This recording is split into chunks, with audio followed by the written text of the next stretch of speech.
कमरे में dressing table के सामने बैठी एक लड़की एक के बाद एक चेहरे पर क्रीम्स लगाए जा रही थी। तभी उसकी माँ ने पीछे से आवाज लगाई, मुक्कू मुक्कू जल्दी कर, कॉलेज के लिए लेट हो जाएगी। बस माँ 2 मिनट। उस लड़की ने जोर से जवाब दिया और आखिरी बार चेहरे पर क्रीम लगाते हुए बड़ी उम्मीद के साथ खुद से बोली, ये पिंपल्स, ये धब्बे, ये सब गायब हो जाएंगे तो मैं भी बाकी लड़कियों की तरह सुंदर दिखने लगूंगी। एक तो मेरी शक्ल ऐसी, ऊपर से मेरा इतना लंबा नाम मुक्तांजलि कि कोई बोलते बोलते सो जाए। अब पापा को मुक्ता और मम्मी को अंजलि पसंद, तो दोनों कॉमन ग्राउंड पे नहीं आ सकते थे। मुझे ऐसा नाम देके मेरी क्यों क्लास लगा दी। उसने फटाफट टेबल पर रखा अपना बैग उठाया और चश्मा पहना कि तभी उसकी नजर सामने वॉल पर लगे पोस्टर पर गई। पोस्टर महलों में रहने वाले एक राजकुमार का था। एक चांद के शेप का रीगल लॉकेट पहने, हाथों में गुलाब का फूल लिए, प्रपोज करने की पोजीशन में अपने घुटनों पर बैठा हुआ था। तुम्हें गुड मॉर्निंग बोलना कैसे भूल सकती हूँ रूप कुमार जी। ये कहते हुए मुक्ता की ब्रेसेस वाली स्माइल उसके चेहरे पर खिल उठी। कितना खूबसूरत लॉकेट है।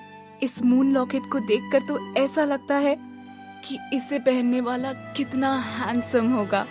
प्यार के शहर आगरा में मुझे कब मेरा रूप कुमार मिलेगा। मुक्तांजलि एक सिंपल सी लड़की थी। उसे यकीन था कि उसकी लाइफ में भी एक ऐसा राजकुमार आएगा जो उसके सूरत से ज्यादा उसकी सीरत से प्यार करेगा। मुक्तांजलि की माँ रेनू ने देखा कि उनकी लाडली अभी भी पोस्टर से बातें कर रही है।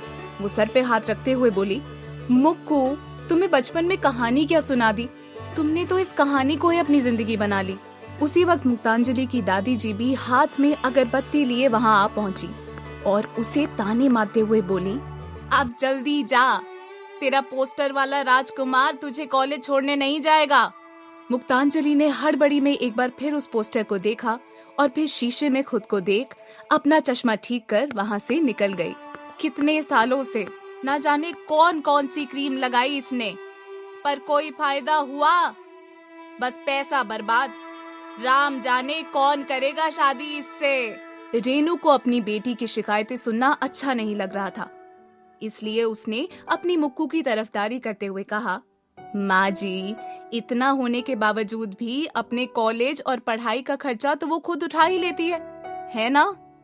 ये सुन के दादी जी मुंह बनाते हुए रेनू को वो अगरबत्ती पकड़ाकर वहां से चली गई।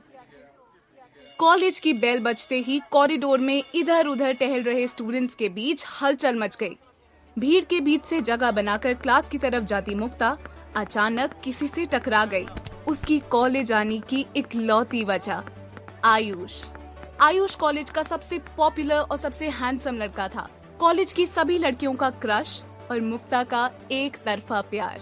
मुक्ता अपने लड़खड़ाते चश्मे को संभाल हिचकिचाते हुए शर्मीली आवाज में बोली, हाय आयुष। मुक्ता को लगा कि रोज की तरह आज भी आयुष उसे अनदेखा कर आगे बढ़ जाएगा, लेकिन आज ऐसा नहीं हुआ। आयुष वहीं रुक गया।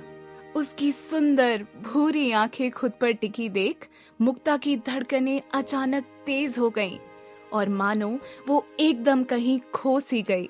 तभी आयुष ने उसकी आंखों के सामने चुटकी बजाते हुए उससे पूछा, हे चश्मिश, एक्चुअली मुझे वो कल वाले लेक्चर के नोट्स चाहिए थे। Do you have it? Mukta अचानक होश में आई और हड़बड़ी में बिना कुछ कहे उसे अपने नोट्स पकड़ा दिए, जैसे अभी अभी वो कोई सपना देख रही थी। आयुष के जाते ही मुक्ता ने धीरे से अपने आप को पिंच किया और दर्द भरी आह भरते हुए एक्साइटेड होकर खुद से बोली, ये सपना नहीं था। आयुष ने मुझसे सच में बात की। वो मुझे देखकर मुस्कुराया भी। लंच ब्रेक के बाद बेल बजते ही क्लास में प्रोफेसर ने पढ़ाना शुरू कर दिया। कुछ बच्चे अभी भी अपनी अपनी सीट्स पर सेटल हो रहे थे तो कुछ आपस में बात कर रहे थे, पर पूरा दिन आयुष के ख्यालों में खोए रहने के बाद भी मुक्ता प्रोफेसर के बोले हुए हर एक शब्द को बड़े ध्यान से अपनी नोटबुक पर उतार रही थी। तभी उसे अपनी पीठ पर कुछ महसूस हुआ। उसने पीछे मुड़कर देखा, पर कोई भी उसकी तरफ नहीं देख रहा था। वो वापस प्रोफेसर की तरफ पलटी तो पीछे से बच्चों की दबे मुंह हंसने की आवाज आने लगी। मुक्ता का ध्यान हटा तो उसने देखा कि उसके सीट के पास एक पेपर बॉल आ गिरा था। उसने उस पेपर बॉल को धीरे से उठाया और उसमें जो लिखा था उसे देख हैरानी से आंखें बड़ी कर ली। Will you be my Valentine? ये पढ़ मुक्ता के होश ही उड़ गए थे। ये किसने लिखा है? मुझसे कौन पूछ सकता है ये सवाल? इन सवालों के साथ मुक्ता उस शख्स को ढूंढते हुए पीछे मुड़ी तो एक बार फिर उसकी नजर आयुष पर पड़ी, जो उसी की ओर देखकर मुस्कुरा रहा था। मुक्ता झट से सीधा होकर बैठ गई। उसने पेपर को देख मन ही मन सोचा, क्या वाकई आयुष ने मुझे ये पेपर, क्या वो सच में मुझे वैलेंटाइन अपनी गर्लफ्रेंड बनाना चाहता है? इसे चेक करने के लिए मुक्ता ने एक बार फिर मुड़कर आयुष की तरफ देखा। वो अभी भी उसे देख मुस्कुरा रहा था। मुक्ता ने थोड़ा सा उस पेपर को आयुष की ओर दिखाते हुए उससे इशारों में पूछने की कोशिश की तो आयुष ने ना जाने क्या समझ हंसते हुए हल्का सा हाँ में सर हिला दिया। ये देख मुक्ता तो 7वें आसमान पर पहुंच गई थी। ओह माय गॉड, मुझे यकीन नहीं हो रहा। आयुष ने मुझसे उसकी वैलेंटाइन बनने के लिए पूछा। मैं तो सोच भी नहीं सकती कि आयुष जैसा हैंडसम लड़का मुझ जैसी लड़की को प्रपोज करेगा। पर ये ऐसा अचानक से। पूरा दिन मुक्ता खोई खोई सी रही। उसे यकीन नहीं हो रहा था कि उस जैसी दिखने वाली लड़की को भी कोई प्रपोज कर सकता है। वो ये बात एक्सेप्ट ही नहीं कर पा रही थी। शाम को घर पहुंचने के बाद मुक्ता अपने कमरे के बेड पर लेटी बार बार उस पेपर को पढ़ ब्लश कर रही थी। फिर अपने आप को आईने में देख वो बोली, पर क्या देखकर उसे मैं पसंद आ गई? ऐसा क्या है मुझ में? रंग रूप से तो डेफिनेटली पसंद नहीं किया होगा, तो क्या बात देखी उसने? शायद मेरा पढ़ाई में अच्छा होना। चेहरे पर एक बड़ी मुस्कान के साथ मुक्ता ने आईने में देख खुद से कहा, हाँ यही बात होगी। आज भी उसने मुझसे नोट्स मांगे। क्लास में किसी से भी ले सकता था, पर उसने मुझसे नोट्स मांगे। कुछ तो था जो उसे आज बहुत अलग महसूस करा रहा था। कहीं ना कहीं उसे खुद की ही बातों पर विश्वास होने लगा था। बार बार उसकी मुस्कुराहट याद कर उसे यकीन होने लगा था कि आयुष ने सच में उसे प्रपोज किया है। आधी रात बीत चुकी थी, पर मुक्ता को नींद कैसे आती? वो तो दिन से ही खुली आंखों से सपने देख रही थी। वो मन ही मन सोचने लगी, पर अब मुझे भी आयुष के सवाल का जवाब देना होगा। मुझे भी बताना चाहिए that I love him। पर कैसे? कब?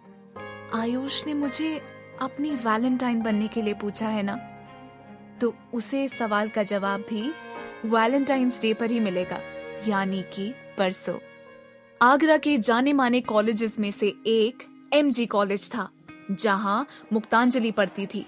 एमजी कॉलेज में आज रोज के मुताबिक ज्यादा चहल पहल थी। आज मुक्ता भी काफी सुबह उठ गई थी।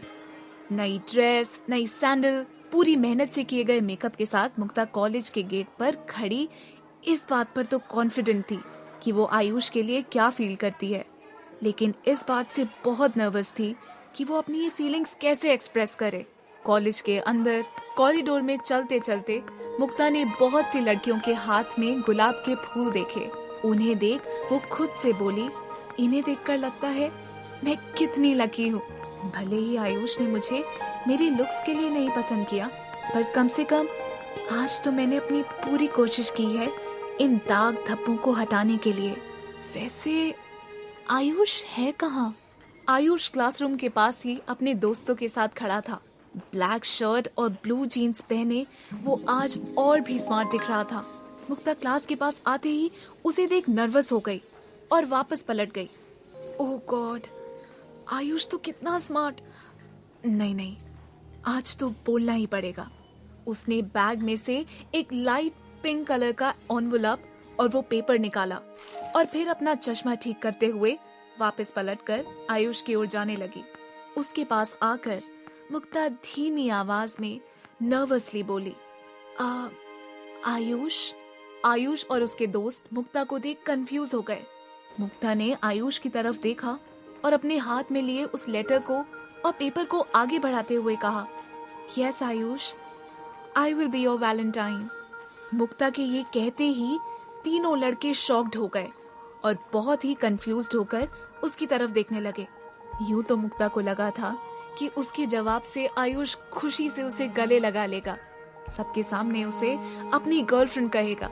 पर इसकी जगह पर तो आयुष के दोस्त जोर जोर से उस पर हंस रहे थे और आयुष भी उसे यूं घूर कर देख रहा था कि मानो पता नहीं उसने कितना ही गलत बोल दिया हो। मुक्ता उनका ऐसा रिएक्शन देखकर घबरा गई। आयुष मुझे इतने गुस्से में क्यों देख रहा है? उसके दोस्त भी हंस रहे हैं। कहीं मैंने कुछ गलत तो नहीं कह दिया? या लेटर को देखकर तो नहीं हंस रहे? आयुष कुछ कह क्यों नहीं रहा? वो कुछ और सोच पाती या कह पाती उससे पहले ही उन लड़कों को यूं हंसता देख वहां बाकी स्टूडेंट्स भी आ गए। सब क्यूरियसली उसे देख रहे थे। आयुष के एक दोस्त ने हंसते हुए उसे कहा, तुम आयुष को प्रपोज कर रही हो? सीरियसली? अंजलि जी, लगता है आजकल आप अपनी शक्ल आईने में नहीं देख रही। देखी होती तो यहाँ खड़े होकर आयुष को प्रपोज नहीं कर रही होती। मुक्तांजलि, ये नाम बहुत बड़ा लगने की वजह से वो सबको अपना नाम अंजलि ही बताती थी। ये सुनते ही सभी स्टूडेंट्स के बीच हलचल मच गई। वो आपस में फुसफुसा रहे थे, बड़ी आई कॉलेज के सबसे हैंडसम लड़के को प्रपोज करने। देखो जरा, ऐसा लग रहा है फैंसी ड्रेस कंपटीशन में आई है। लगता है आज देर से उठी है, तभी आईने में अपनी शक्ल नहीं देख पाई।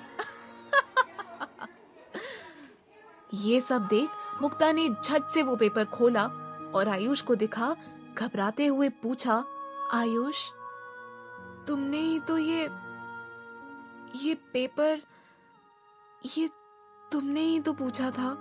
आयुष ने गुस्से में मुक्ता के हाथ से वो पेपर छीना और दांत पीसते हुए कहा, क्या बकवास कर रही हो तुम? मैं और तुम्हें प्रपोज करूंगा? कोई पागल ही होगा जो तुम्हें प्रपोज करेगा। मैंने कोई पेपर नहीं दिया। क्यों सबके सामने मेरी इंसल्ट कर रही हो? मुक्ता की आंखों में आंसू आ गए।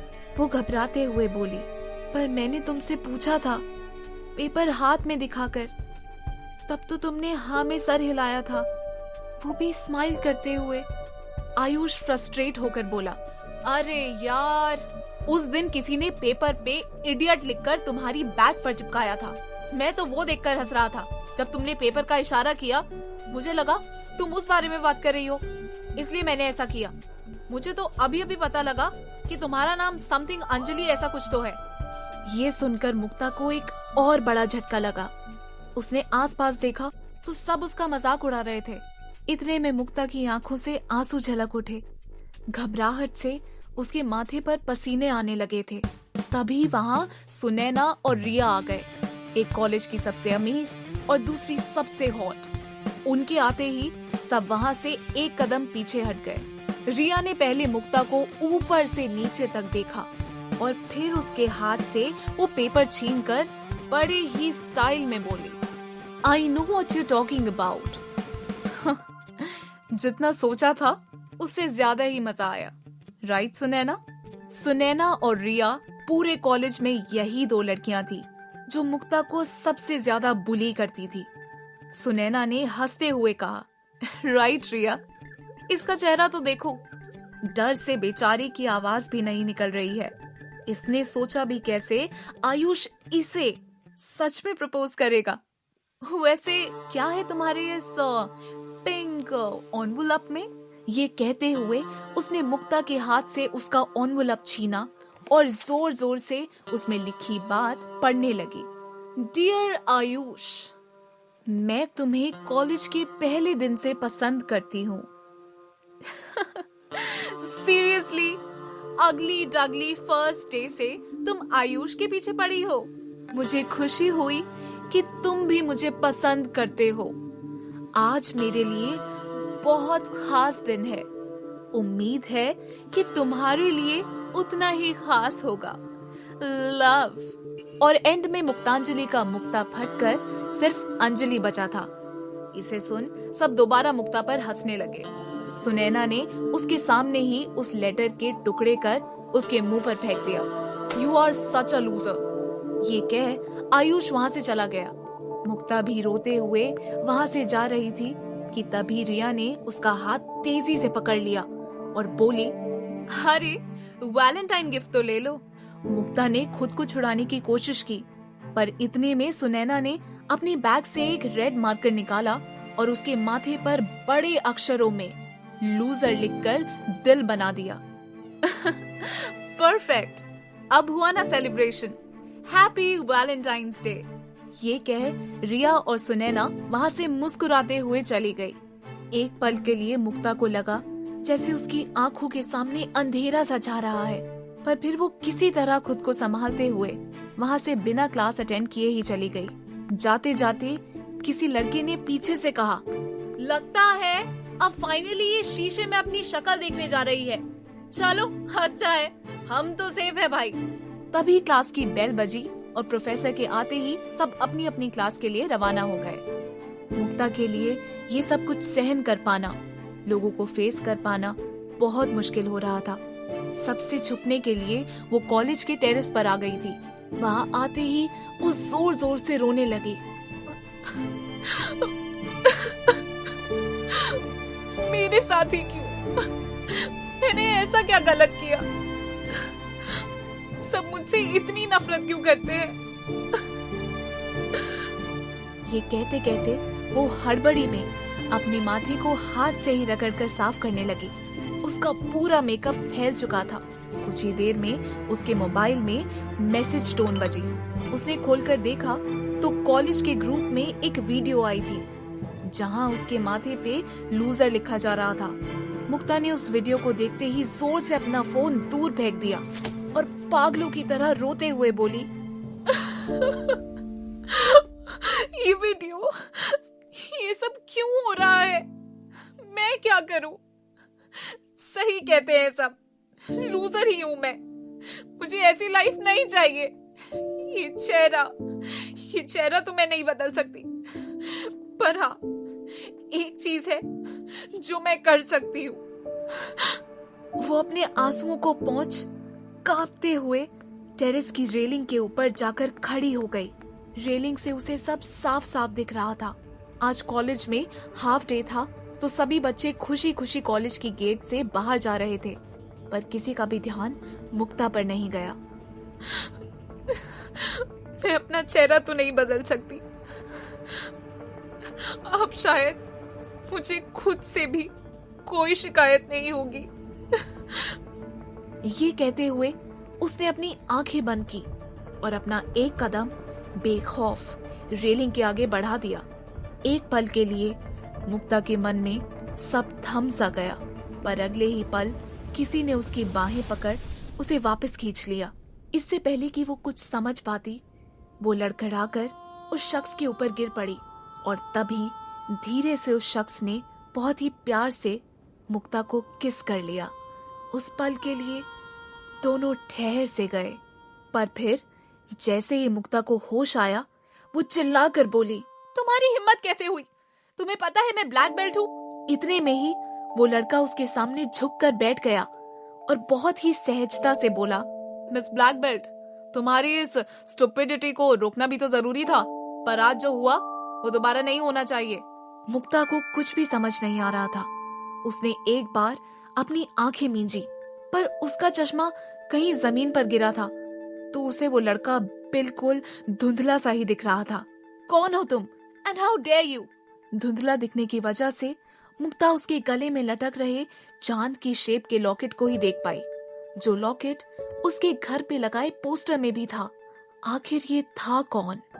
ये जानने के लिए जब तक उसने फर्श पर गिरे अपने चश्मे को उठाकर फिर से सीधी ओर देखा, तब तक वो लड़का वहां से गायब हो चुका था। वो उठकर उसे ढूंढने लगी, पर वो उसे कहीं नहीं दिखा। मुक्ता को एक पल के लिए लगा कि शायद उसने कोई सपना देखा। उसने हैरानी के साथ जैसे ही अपने होठों पर हाथ रखा, उसे कुछ तो अलग महसूस हुआ और वो घबराकर फट से अपना बैग उठाकर वॉशरूम की ओर भागी। तभी कॉलेज की दूसरी बिल्डिंग के सबसे ऊपर माले पर खड़े एक शख्स ने अपनी मोबाइल की वीडियो रिकॉर्डिंग बंद की। उधर वॉशरूम के शीशे के सामने मुक्ता किसी पुतले की तरह खड़ी खुद को देख रही थी। उसके सामने जो था वो उसे यकीन ही नहीं हो रहा था। सुंदर आंखें, गालों पे ना कोई पिंपल, ना दाग धब्बे, दमकती हुई स्किन, ये सब देख मुक्ता शॉक्ड हो गई थी। वो हल्के से अपने गाल को छूते हुए बोली, इट्स इम्पॉसिबल। उसके होश उड़ गए थे। मुक्ता ने अपने चेहरे को कांपते हुए हाथों से छुआ और बोली, ये क्या? ये मेरा चेहरा? ये मेरे चेहरे को क्या हुआ? फिर उसने जल्दी से खुद को पिंच किया और फिर दर्द भरी आह के साथ उसने फिर अपने चेहरे को छुआ। खुशी से उसकी आंखों में आंसू आ गए। अपनी वही ब्रेसेस वाली स्माइल के साथ वो खुशी से झूमने लगी। पर तभी अचानक उसे याद आया कि अब वो इस बदलाव के साथ घर कैसे जाएगी? उसे पहचानेगा कौन? और वो क्या बोलेगी? ये सब कैसे हुआ? इनका जवाब तो उसे खुद भी नहीं पता था। पर अभी घर तो जाना ही था, तो उसने अपने बैग से मेकअप का सामान निकाला, खुद को एकदम पहले जैसा बना लिया, बदसूरत। करीब 2 महीने बाद। अरे बेटा मुक्कू, इतनी लेट हो गई है तुम्हें कॉलेज के लिए, मैं छोड़ दूं? ये कह रेनू अपने कमरे में स्कूटी की चाबी लेने चली गई।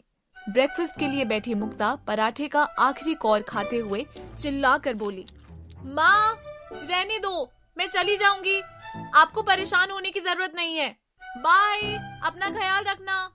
पिछले कुछ महीनों में हुए हादसे के बाद मुक्ता ने माँ से बहुत जिद कर अपना कॉलेज चेंज करा लिया था। उसका नया कॉलेज घर और पुराने कॉलेज से काफी दूर था और यहाँ उसने खुद को पहले ही मुक्ता के नाम से इंट्रोड्यूस कर दिया। वो अपनी पुरानी जिंदगी पूरी तरह से भूल के एक नई शुरुआत करना चाहती थी। मुक्ता ने हाथ से इशारा कर ऑटो वाले को रोका और उसे बोली, भैया RRSV कॉलेज चलना है, बस एक सवारी। हाँ। ऑटो कुछ दूर ही चली थी कि मुक्ता ने अपने बैग से मेकअप रिमूवर निकाला और अपने दाग धब्बे वाले मेकअप को एक बार में साफ कर दिया। उसके बाद उसने अपना कॉन्टैक्ट लेंस निकाला और शीशे में देख उसे लगाकर स्माइल करने लगी।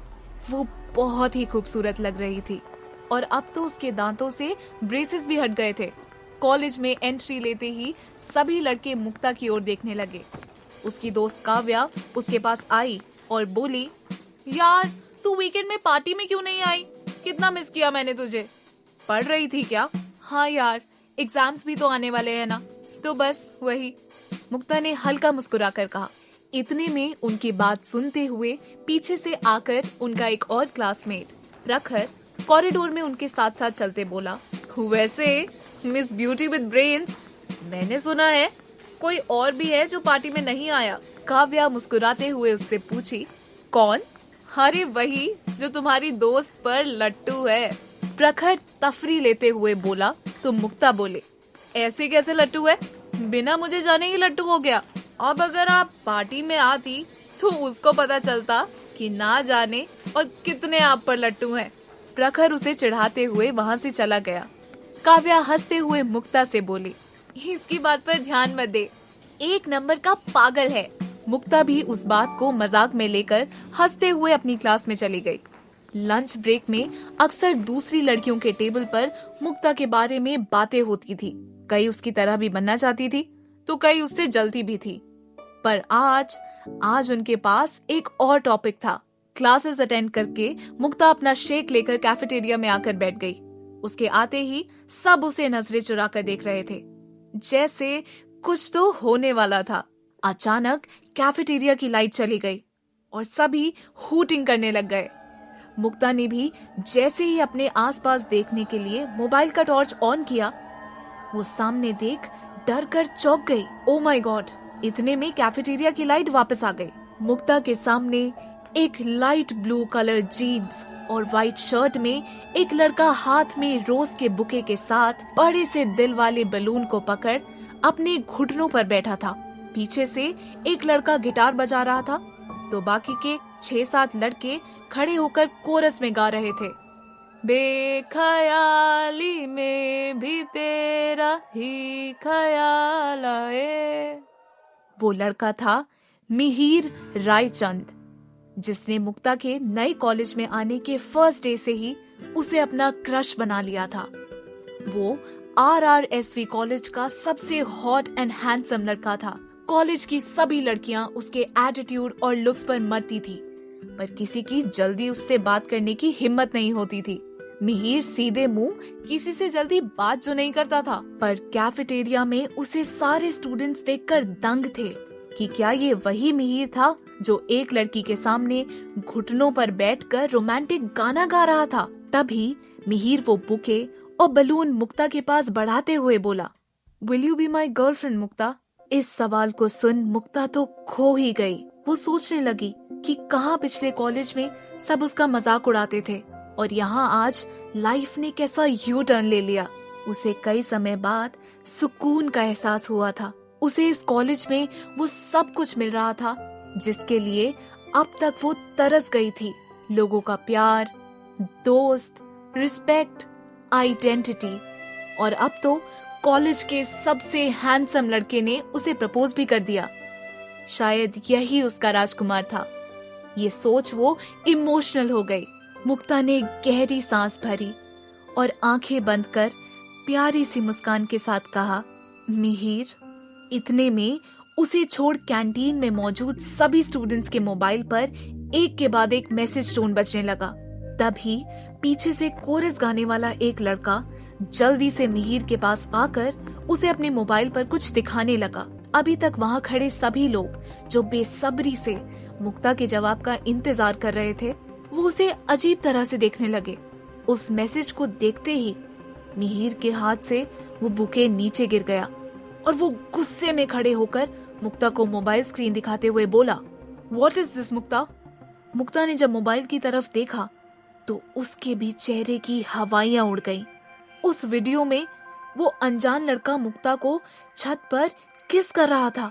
ना उसकी शक्ल ठीक से दिख रही थी और ना मुक्ता की। उसे समझ नहीं आ रहा था कि ये वीडियो किसने लिया और क्यों सबको भेजा। मिहिर ने मुक्ता को देखते हुए फिर से पूछा, आर यू विद हिम? मुक्ता के पसीने छूट रहे थे। उसे समझ नहीं आ रहा था कि वो मिहिर को जवाब दे भी तो क्या।